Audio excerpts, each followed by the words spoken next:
Today we got ourselves a 2004 F250 6.0, 146,000 miles. Customer states check engine light is on. They would like it to be off.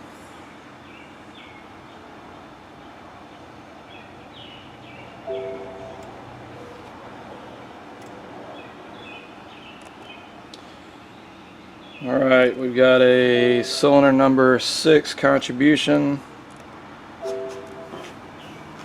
Number 1 glow plug, 2 glow plug, 4 glow plug, 7 glow plug, and 8 glow plug. So we've got a whole bunch of glow plug codes. We're not going to worry about these. We are going to worry about this though. I think they said it runs funny. So what's our next step? What we're going to do? Power balance on a stone cold engine. We don't want to buzz test. We don't want to do anything of that nature. We want to power balance to see if this number 6 is down.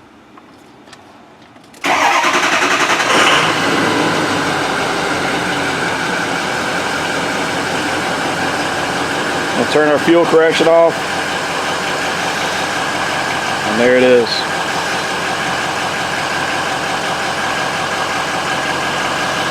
So number 6 did indeed start acting up.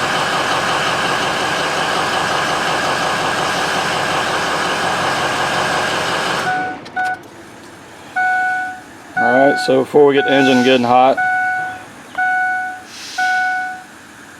let's go ahead and do our buzz test.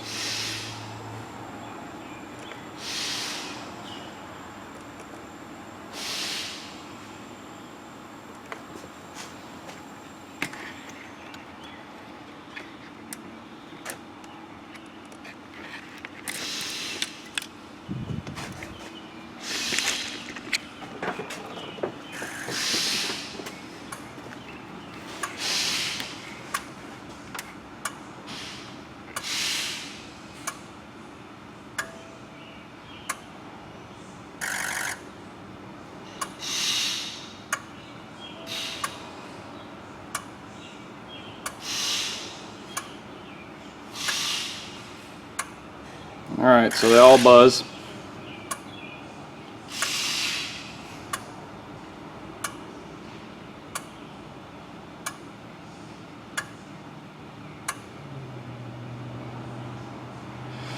We've most likely got a lazy injector, and just a quick visual inspection, we got an aftermarket cap on here and we don't have any antifreeze in the bottle. It's empty. Someone's obviously been working on it. Most of these are not versions because our clamps are all jabberwacky there, all in weird spots. And usually when I get multiple glow plug codes, I start suspecting power to the module or ground to the module. And we got some fuzzies here. And this cable is about to head south on us, so we're not really anything holding that cable together. So I'd say this guy's running off this battery only. I doubt that battery over there is doing anything. It's probably just hanging out. This one's doing all the work. So let's finish off this injector code diagnosis with a relative compression test.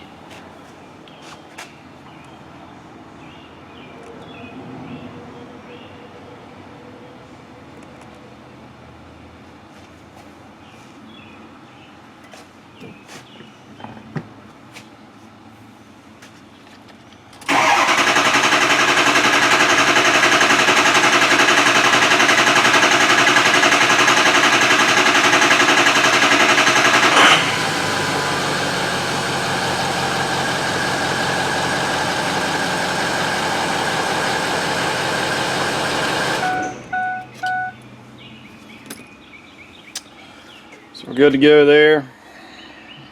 Our engine's okay. So we're going to need an injector, and let's check out the glow plugs. As a real quick down and dirty test, I'm just going to simply use a test light, check these glow plugs. You really can't see the connector, but you can see the test light. So basically all I'm doing is, this is not the most accurate thing in the world to check glow plugs, but I'm making sure that the glow plugs, they have such a low resistance that they'll show pretty much a straight path to ground, such as that. So I've powered my test light and I'm looking for ground. I'll touch the negative battery cable, the light lights. So in theory, with such low resistance on across the glow plugs, when I touch the wire supplying power to the glow plugs, it'll pick up ground through the plug into the block. So I've disconnected the passenger side connector here. I only showed two. We're now working on this side. That was 1 and 7. So this is glow plug 5. Showing good. Glow plug 3. Lights are grounded. And then number 7 didn't work. And it doesn't do anything.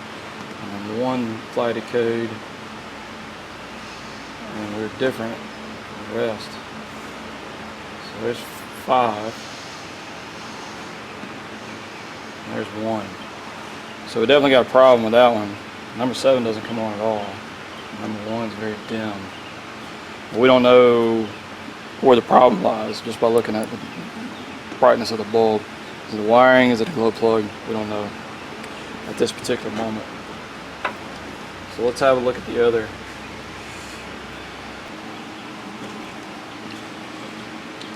Alright, let's check these other two. These are the glow plugs.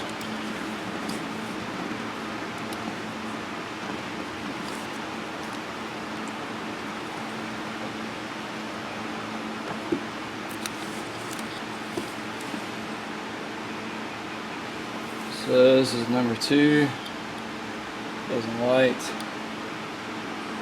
Well, barely lights. There we go. Number 4. Nothing. Number 6. Good. Number 8. Nothing.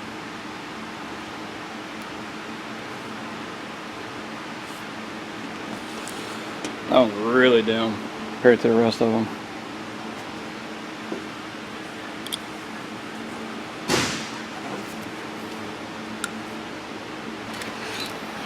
So the most accurate way to check these is with an amp clamp. We're going to go right to the glow plug and see if there's anything on that. And we're going to recommend, I'd say, a set of glow plugs and maybe harnesses, because they're so hard to get out of the head without damaging them. So we'll price up some stuff and see what he says. Back on the 6-liter number 1. These are the parts I'm going to put on it. Got 1 fuel injector. This is a late model 6-liter. It's a 4C3Z.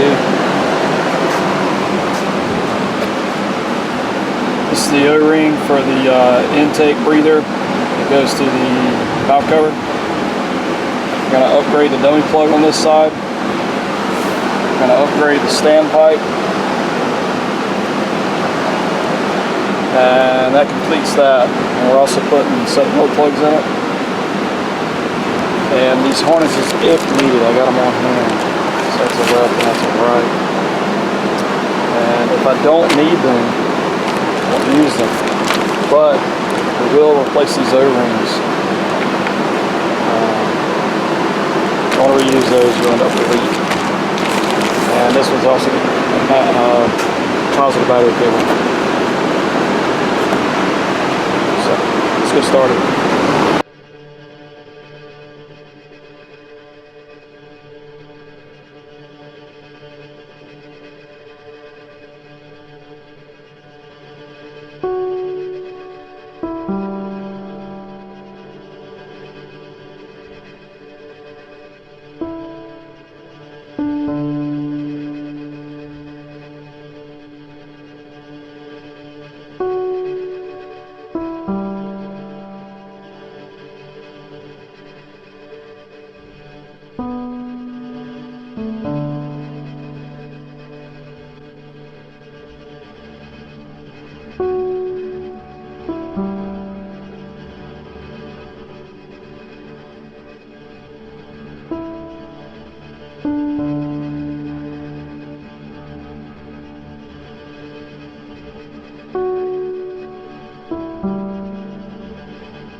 number 6 injector in our 6-liter number 1, or 04. And an interesting note, I needed to put the battery cable in it and the right hand side glow plugs. It's easier to do it through the wheel well. And the truck was over here in this flatbed. So I didn't fill the oil rail, and I just let it crank over a long time like a black dually. And once I got it running, I drove it out of that bay and around the building and into this lift bay here and shut off immediately. So that's the same thing with the black dually. When I moved it from my lift bay over here to that bay over there, it didn't run very long, so it's a hard start again. So once you get it started, you either got to go drive it really hard to get the air out of the oil rail, or you've got to let it idle for a really long time. If you just short trip it in and out of the bay or into the parking lot or back and forth, it'll be hard to start every time. So this vehicle is going to be hard to start, and we are going to look at the PID data, see how long it takes to start, even though it's been started one time. Now, I work in a really poor area. I mean, lots of farmland. You know, people live paycheck to paycheck, including myself. So I see some crappy stuff on people's cars and some horrible car repair and cars in bad shape. And this is probably one of the worst things I've seen in a long time. This is home wiring. It's not even regular, automotive wiring. No fuse whatsoever. We got a ground wire and a hot wire going to a home plug and going back to, I would assume, back to this fuel pump for the tank and the bed. I mean, if this thing were to touch ground, the truck, you could kiss this truck goodbye. That would never burn open. The truck would just burn to the ground. So we put 8 glow plugs in it, and I ended up putting both harnesses in because they were just beyond repair, beyond salvaging.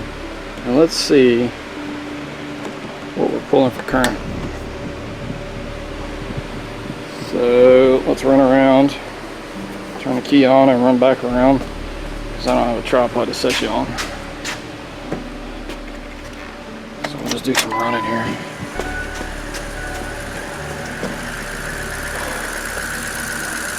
Saw 160 when I came around. So we can say with confidence that all 8 plugs are pulling. It's 110, 105, 100. Let's see, I think they'll get down to about 60 and then shut off. It is really warm right now, it's hot. The engine's cold, but the temperature's hot.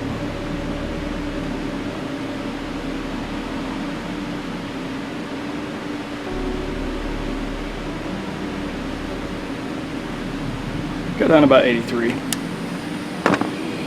All right, let's go. Let's go and start, see what it takes to start this thing.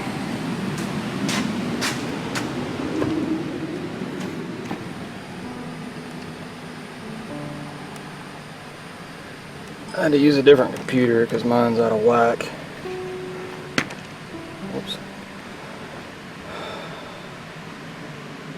Alright, so we are reading 1/4 volt on ICP, about 3 psi and 14%.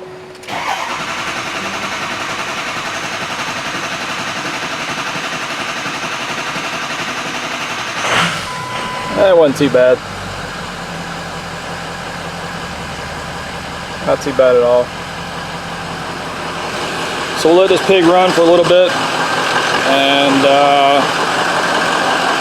let it bleed the air out of the system, let it bleed the air out of the oil rail, let the fuel prime that fuel injector pretty good, and then we'll call it a night because it's 9:15, getting dark out,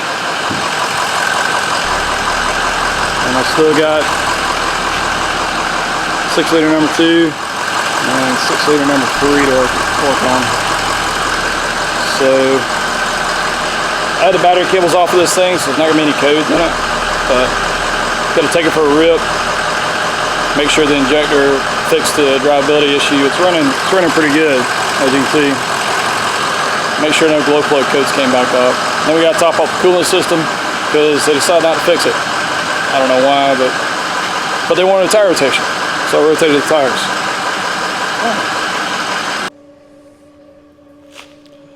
So the customer picked up 6 liter number 1.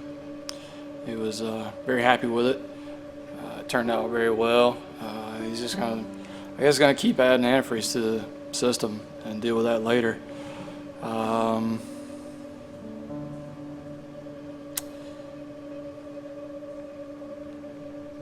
You know, that one was in pretty good shape. It didn't run too terribly bad. It was really a cold morning, run rough kind of issue with the number 6 injector. So that took care of that. Plus, you know, only like 3 glow plugs are working. So getting those all online on a cold morning, or a cold engine at least, it's not very cold in the morning around here, was able to, you know, make that thing run pretty good. Hopefully at some point you'll take care of those antifreeze leaks without, you know, letting it run low. We shall see. But it was good to go. It worked out fine. He was happy.